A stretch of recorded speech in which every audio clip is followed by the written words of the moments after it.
The moon hung low in the sky, casting a pale light over the dense forest. It was the perfect night for a hunt. The cool autumn air was crisp in my lungs as I moved through the underbrush, my rifle slung across my back, footsteps quiet but sure. The trees whispered around me, their bare branches scratching the sky like skeletal fingers. I had come to these woods many times before, but tonight, something felt off. I followed the tracks of a deer. Its prints were fresh, leading deeper into the heart of the forest, a place most hunters avoided. But I wasn't like most hunters. I prided myself on going where others feared to tread. I followed the trail, the woods becoming darker, more oppressive with each step. The noises of the forest began to fade. No more rustling of leaves, no chirping of birds. Not even the wind seemed to move. The silence was suffocating, and yet I pressed on.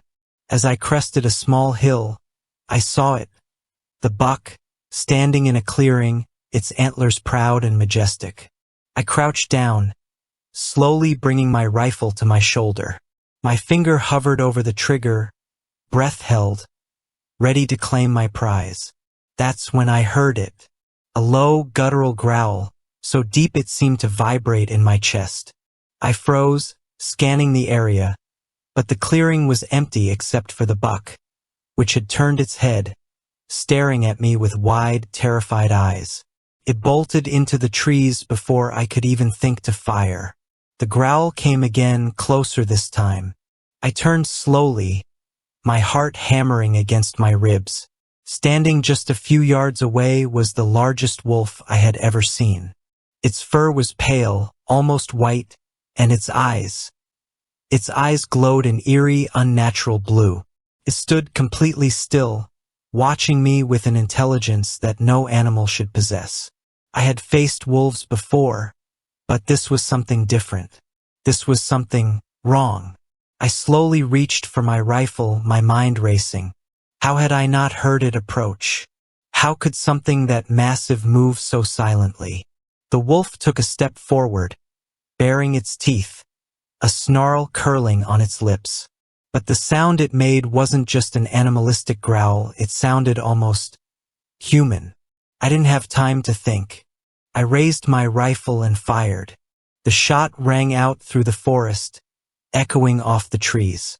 But the wolf didn't fall. It didn't even flinch. The bullet passed through it as if it were made of mist. Panic surged through me. I took a step back, stumbling on the uneven ground, my heart racing. The wolf was still there, its eyes locked on mine, but now its form began to shift, the edges of its body blurring, fading into the night like smoke. I ran. Branches tore at my clothes as I crashed through the forest, my mind filled with a single thought: escape. The wolf's presence was everywhere, its glowing eyes burning into the back of my skull. Though I didn't dare turn to look, I could hear its footsteps, heavy and deliberate. But when I glanced over my shoulder, there was nothing. I stumbled into a small clearing and collapsed against a tree, gasping for breath.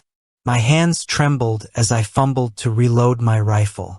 The forest was silent again, but it was a silence that pressed in on me, a silence that screamed. Then, out of the corner of my eye, I saw it.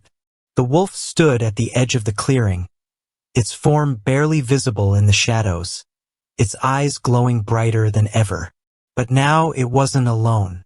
Figures moved in the darkness, pale shapes that flitted between the trees, too fast to be human. They whispered in a language I couldn't understand, their voices cold and distant, like the wind through a graveyard. The wolf took a step forward, and as it did, its body shifted again, becoming taller, more humanoid, its fur retreating to reveal pale, decayed skin. Its mouth twisted into a grotesque smile, and for the first time, I realized the truth. This was no ordinary wolf. This was something far worse, something ancient, and it had found me. I stood frozen, my breath shallow, eyes fixed on the creature in front of me. The world seemed to close in, the dark woods swallowing everything, leaving only me and it. My rifle felt useless in my hands, a flimsy piece of metal against something not of this world. The wolf, or whatever it had become, began to move, slow and deliberate, almost mocking.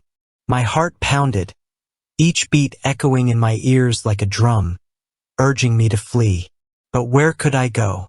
The forest was thick, unfamiliar, and now it felt alive, conspiring against me. As I took a step back, the pale figures in the trees moved closer, their whispers growing louder. They circled the clearing, their eyes, just as blue as the wolf's, watching me with a hunger that chilled my blood. I turned and ran again. This time it was different. I wasn't just running from a beast. I was running from something far older, something tied to the very bones of this cursed forest. The air around me grew colder with each step, frost forming on the leaves, my breath fogging in the freezing air. My legs burned, muscles screaming in protest, but I pushed forward, refusing to stop. Behind me, I could hear the creature's footsteps, slow, deliberate, never rushing. It knew it had time. It was playing with me. I stumbled through the trees, branches scraping my face and arms, the ground uneven beneath my feet. My mind raced, trying to make sense of what was happening. A ghost? A spirit? Wolves didn't turn into monsters, they didn't command the dead. Then again, this wasn't any wolf I had ever encountered. Ahead, I spotted a familiar landmark, a crumbling stone cabin that had stood in the forest for centuries, long abandoned. I had passed it on previous hunts, always keeping my distance. There were rumors about it, stories the locals whispered about hauntings and disappearances. But tonight I had no choice. I crashed through the door, slamming it shut behind me. The inside was cold, the air thick with dust and decay, but it was a momentary refuge. I braced the door with an old, rotting chair, knowing deep down it wouldn't hold for long. Outside, the whispers grew louder. The figures, ghosts, spirits, whatever they were, gathered around the cabin. Their eyes glowed in the darkness, flickering like candles in the wind. And over them all, the wolf stood tall, its form shifting and rippling in the moonlight. I clutched my rifle tighter, knowing it wouldn't save me. This wasn't a battle I could win with bullets. The door creaked, and then the whispering stopped. The silence that followed was suffocating, worse than the whispers, worse than the creature's slow pursuit. It pressed against me, heavy and unnatural, as if the very air had frozen in fear. My breath came in shallow, ragged gasps as I stood in the center of the cabin, rifle useless at my side. Outside, I could still see the faint glow of the figure's eyes through the cracks in the rotting wood. They didn't move. They didn't need to. The door shuttered again, a slow, deliberate knock, like something mocking me from the other side. My pulse pounded in my ears, a frantic rhythm against the overwhelming stillness. I backed away, my eyes darting around the cabin, searching for any escape, any way out. But there was none. The windows were sealed tight with grime and age, and the only door led back to the horror outside. Then the cold came. It seeped into the room like a living thing, creeping across the floor, up the walls into my bones. I could see my breath in front of me, each exhale forming a cloud that hung in the air longer than it should. The temperature dropped so quickly that frost began to spread over the cabin's surfaces, turning the wood brittle, the stone icy. I backed further into the shadows, gripping the rifle, though I knew it was pointless. My thoughts raced. What could this thing possibly want? The door creaked again, the wood groaning in protest. The chair I had used to brace it splintered and cracked as the pressure grew. Slowly, ever so slowly, The door swung inward. The wolf stood in the doorway, but it wasn't the same as before. Its form was barely solid now, a shifting mass of smoke and shadow. Its eyes were no longer blue but a deep, endless black, drawing me in, freezing me in place. Behind it, the figures in the woods began to move again, slipping through the trees like wraiths. They didn't enter the cabin, but they watched, their glowing eyes never leaving me. The wolf stepped inside. I stumbled back, my legs hitting an old, crumbling table, sending a cloud of dust into the frigid air. The room seemed to grow smaller, the walls pressing in around me as the creature advanced. Its smile, if you could even call it that, was a grotesque twist of lips and teeth, something that didn't belong on an animal's face. "Leave me alone," I shouted, my voice cracking, the words desperate and hollow. But the wolf didn't stop. The temperature dropped further, so cold now that my skin burned with it, frostbite forming on my fingertips. I could barely hold onto the rifle, my hands shaking violently. My breath came out in ragged, desperate gasps, each one harder than the last. The wolf was right in front of me now, towering over me, its presence filling the room with a darkness that went beyond the absence of light. Its form shifted again, the smoke swirling around it, and for the briefest of moments I saw something else. A man. A figure in tattered clothes, skin pale and stretched over bones, eyes sunken and hollow.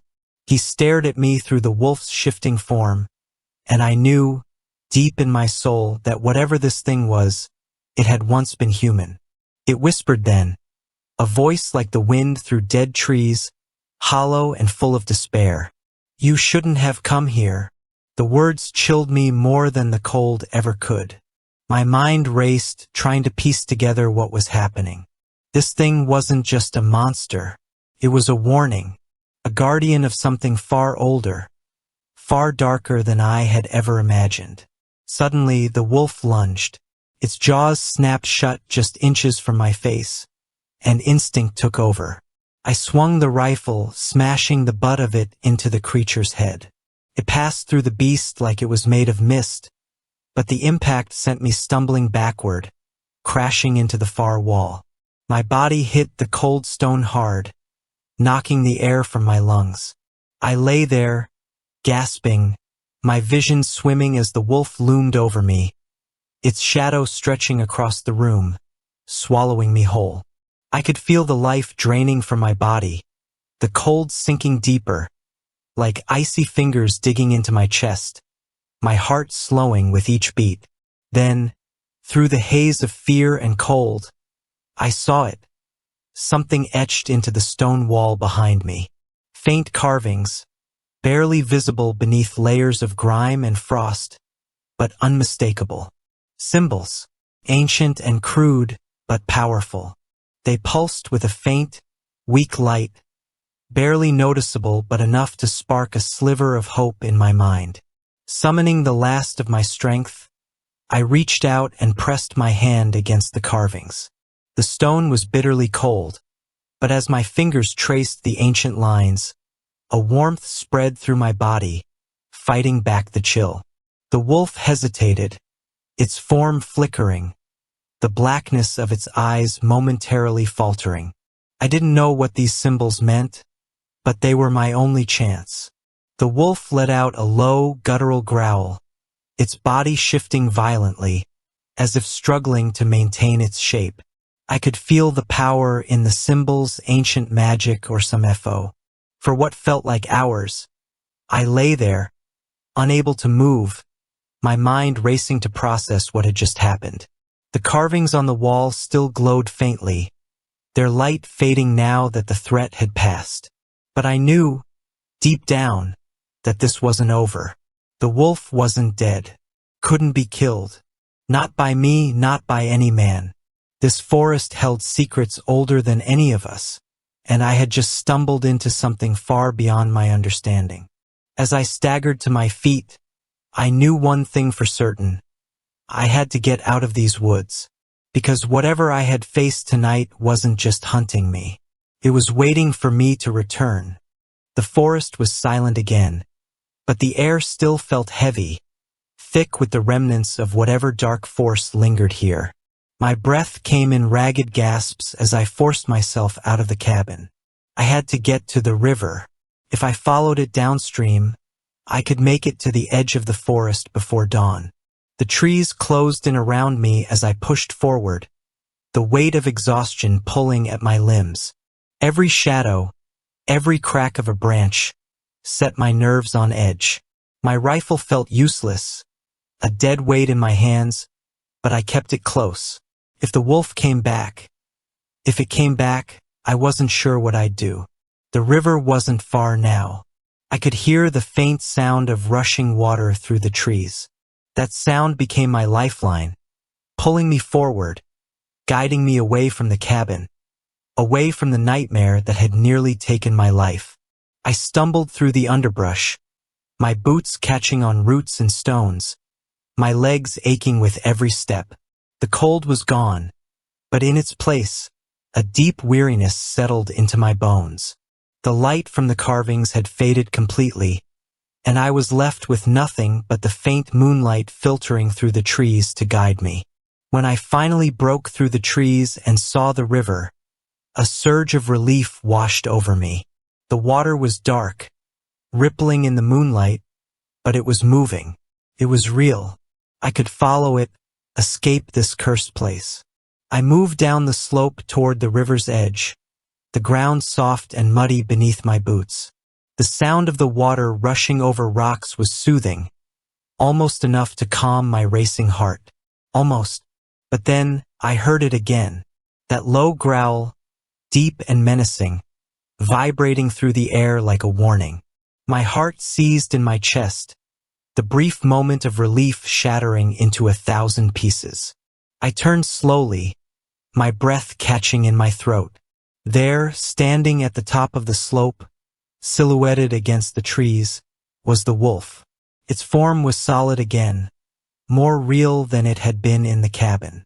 The misty, spectral quality was gone, replaced by muscle and fur, though its eyes still glowed that eerie, unnatural blue. It stood perfectly still, watching me, as if waiting for something. My fingers tightened around the rifle. I knew it was useless, but instinct took over. I raised it, aiming straight at the wolf's chest. "Stay back," I growled, my voice shaky but determined. "Just stay away."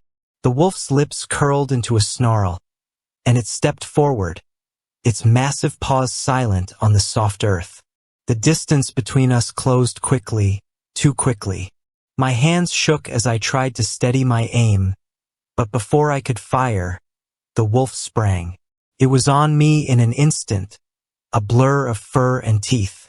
I was knocked off my feet, the rifle flying from my hands as I hit the ground hard. Pain exploded through my body, but I barely had time to register it before the wolf's jaws closed around my arm. I screamed, a raw, animalistic sound, as its teeth sank into my flesh. The pain was unlike anything I had ever felt. A searing, burning agony that shot up my arm, making my vision blur with white-hot intensity. I struggled, kicking and thrashing, trying to free myself, but the wolf's grip was unyielding. Blood poured from the wound, warm and slick, mixing with the cold mud beneath me. The wolf's eyes locked onto mine, and for a moment, I thought I saw something in them, something more than just hunger or rage. There was recognition. Then, just as quickly as it had attacked, the wolf released me. I scrambled back, clutching my arm, my breath coming in shallow, panicked gasps. The wolf stood over me, its teeth bared, blood dripping from its jaws, but it didn't strike again. It just watched me, as if waiting for something. I pressed my hand to the wound, trying to staunch the bleeding, but it was no use. My sleeve was soaked in blood, and the pain was overwhelming, threatening to pull me into unconsciousness. But I couldn't pass out. Not here. Not with that thing watching me. The wolf lowered its head, a low growl rumbling in its chest. It took a step forward, and I flinched, preparing for the final blow. But instead of attacking, the wolf turned and disappeared into the trees, melting into the shadows as if it had never been there at all. I lay there for what felt like hours, my body trembling, the pain in my arm pulsing with every heartbeat. The world seemed distant, the forest around me fading into a blur of darkness and sound. All I could hear was the rush of the river and the pounding of my own blood in my ears. I had survived, but I knew deep down that the wolf hadn't left because it was done with me. It had marked me. The bite throbbed, a deep, aching pain that seemed to spread, moving through my veins like poison. I could feel it. Something dark, something ancient, creeping through my body, twisting its way into my very soul. The wolf had taken more than just my blood. It had claimed me, and as I lay there, staring up at the stars through the trees, I realized with growing horror that I was no longer just running from the curse of the forest. I was becoming part of it. I dragged myself to the riverbank, my legs barely responding, my vision flickering in and out of focus. The pain in my arm was relentless, throbbing with every heartbeat, but it was more than just the wound. There was something wrong, deep inside me, something spreading. I knelt by the water, splashing my face with the icy stream in a desperate attempt to stay conscious. The river's cold bite offered a moment of clarity, but the reflection staring back at me was unrecognizable. My face was pale, slick with sweat, eyes wide with fear, and my arm was worse. The bite had swollen grotesquely, the skin around it dark and twisted, like the flesh was decaying from the inside out. Black veins snaked their way up toward my shoulder, pulsing under the skin, creeping higher with every passing second. I felt a strange numbness there, but it wasn't comforting. It was more like the calm before a storm, a silence before something terrible. The thought that I might not make it out of these woods alive hit me hard. And maybe worse than that, a new fear took root. What if I did survive? What would I become? I had to keep moving.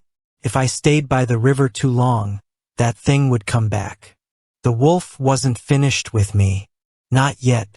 I could feel its presence, always nearby, watching from the shadows, waiting for something to happen. But my body was failing. Every step I took was heavier, slower. The infection or curse or whatever it was spreading fast, draining my strength, twisting my insides. My vision blurred, the trees around me blending into a dizzying mass of dark shapes, the world spinning. I barely noticed when I veered off the path, my legs collapsing beneath me, sending me crashing to the ground. The dirt and leaves felt soft under my cheek, almost comforting. I wanted to close my eyes, just for a moment. Let the forest take me. Let it end here. But something pulled at me, a sound. Through the fog of pain and exhaustion, I heard the river again. Its rushing current was louder now, more insistent. But underneath it, I heard something else. A voice. It was faint at first, almost drowned out by the water. But as I focused, it became clearer. It was a woman's voice, soft and beckoning, calling my name. My heart hammered in my chest. I forced myself up onto my knees, my head swimming, but I kept listening. The voice came from further down the river, where the water seemed to flow into a darker part of the woods. I knew better than to follow strange voices in a cursed forest, but this one felt different. Not like the whispers I had heard before. It wasn't cold or threatening. It was almost gentle. I stumbled toward it, clutching my arm, each step more painful than the last. The infection had spread to my shoulder now, the black veins snaking across my chest. But the voice kept calling, pulling me forward, giving me a reason to keep going. When I finally reached the source, I found myself at the edge of a small, hidden pool where the river split. The water here was calm, eerily still, reflecting the moonlight in perfect clarity. And at the center of the pool, standing just beneath the surface, was a figure. A woman, her skin pale as the moon, her hair long and dark, trailing into the water like tendrils of shadow. She wasn't human, not entirely. Her eyes were too bright, glowing faintly in the darkness, and her presence radiated something ancient and powerful. "Come closer," she whispered, her voice soft but commanding. "You're dying." I stood frozen, my breath shallow, the pain in my arm nearly unbearable. "What are you?" I croaked, my throat dry and cracked. "I am the river," she said, her voice flowing like the current itself. "I am the water that runs through this cursed land, the life and the death it brings." I took a step back, my body swaying. "I don't understand."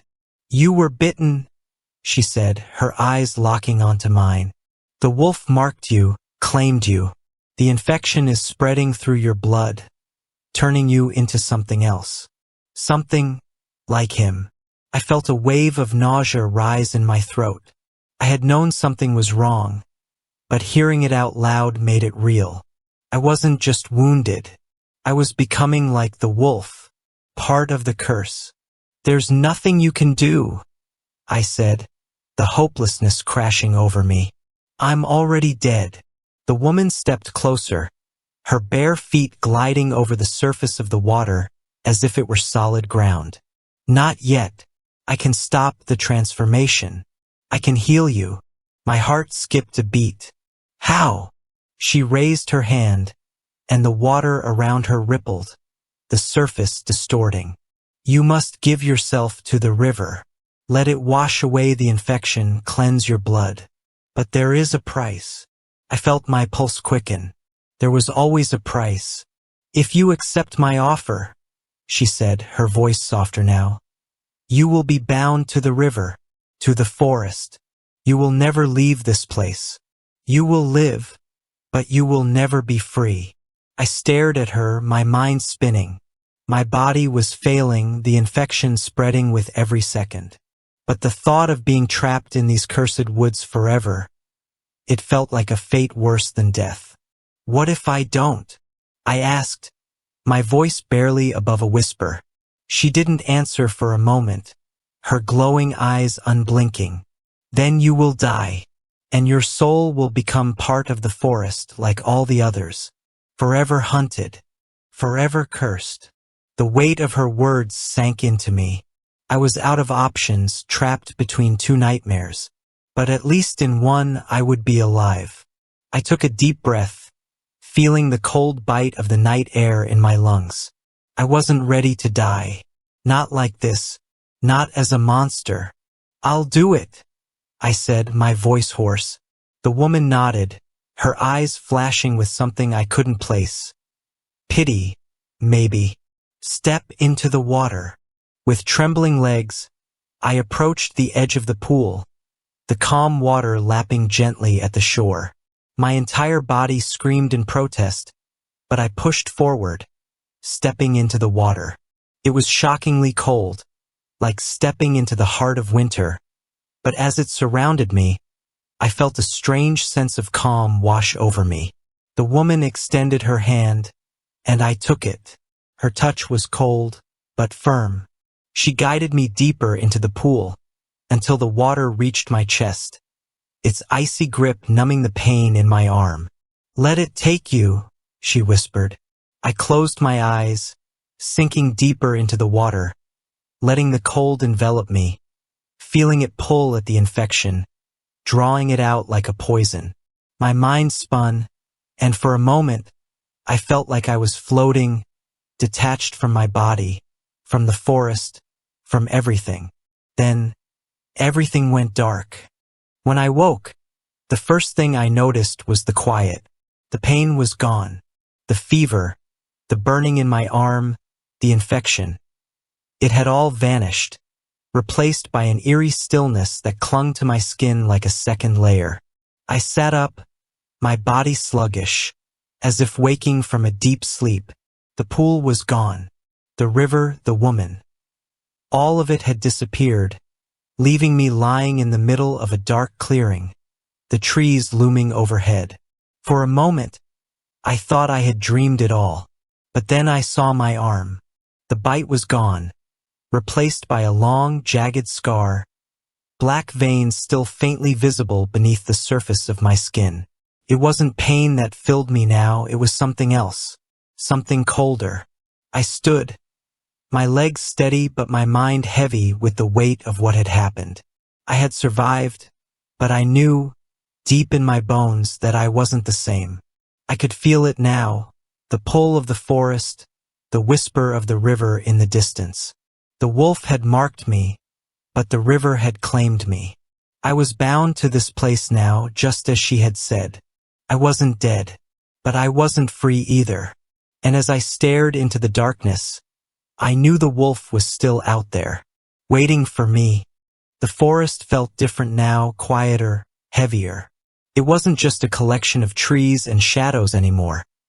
It was something alive, watching me, sensing every breath I took.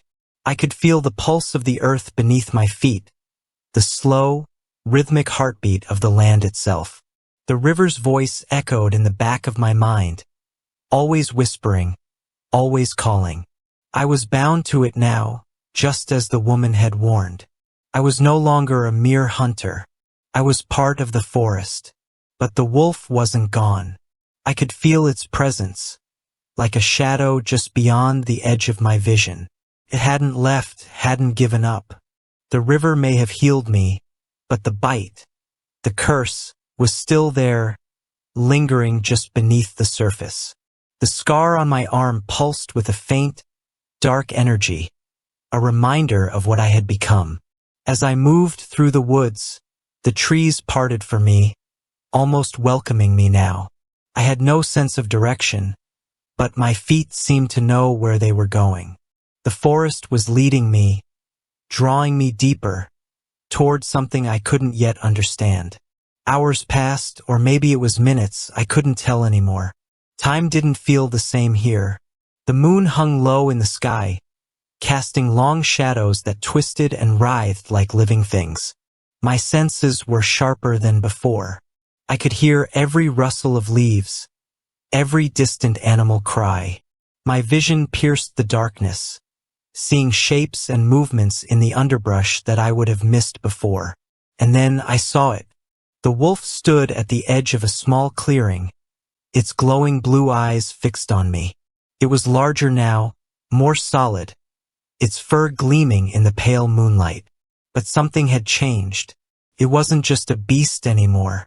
It was like me, part of the forest, part of the curse. We stared at each other across the clearing, the tension thick in the air. I could feel the scar on my arm throb, a dull ache spreading through my body. The wolf's eyes narrowed, and for the first time I understood. It wasn't here to kill me. It was here to claim me. The woman's voice echoed in my mind, her warning clear. You will live, but you will never be free. The wolf took a step forward, its growl low and deep, vibrating through the ground beneath me. My heart raced, adrenaline surging through my veins, but I didn't run. Couldn't. I was no longer the prey. I was part of this place now, bound to it just as the wolf was. I reached for the rifle slung across my back, knowing it wouldn't help, but I needed to hold something, to feel its weight in my hands. The wolf growled again, its lips curling back to reveal sharp, gleaming teeth. But then, something strange happened. The forest around us shifted. The trees seemed to sway, their branches creaking as if responding to an unseen force. The ground trembled slightly, and the air grew thicker, colder. I felt the presence of the river again, its voice rising in my head, filling me with a strange, dark energy. The wolf stopped, its eyes flickering with confusion. could feel it too, the power of the forest, the river's grip on both of us. I stepped forward, closing the distance between us. The wolf's growl faltered, its ears flattening against its head. It wasn't afraid, but it was uncertain. Could sense the change in me, the shift in our roles. "I'm not running anymore," I said, my voice steady, though my heart pounded in my chest. "This forest isn't yours alone." The wolf's eyes flared, and in a flash, it lunged. This massive body collided with mine, knocking me to the ground. I felt its teeth graze my neck, but this time, something inside me surged to the surface. A dark, primal force that I hadn't known was there. I shoved the wolf off with a strength that wasn't mine, the power of the river coursing through me, making my blood burn. The wolf snarled, circling me, but it was no longer certain of its victory. I rose to my feet, my body shaking, the scar on my arm glowing faintly in the moonlight. I could feel the forest all around me, its power, its curse. The wolf and I were no longer hunter and prey. We were equals, bound by the same ancient magic that ran through the trees, the water, the very earth beneath us. With a final, low growl, the wolf stepped back, its glowing eyes never leaving mine. It wasn't retreating. It was acknowledging me. Then, as silently as it had appeared, the wolf turned and disappeared into the shadows, its form melting into the darkness of the forest. I stood there for a long time, my body trembling, the night air cold against my skin. The forest was silent again, but I could still feel the presence of the wolf, always watching, always waiting. It hadn't given up its claim on me, but for now we had reached a fragile understanding. I was no longer the hunter I had once been. I was something else now, something tied to the forest, to the curse, to the river that ran through it. I would never leave these woods, but I would survive. And one day the wolf and I would meet again. This time I would be ready,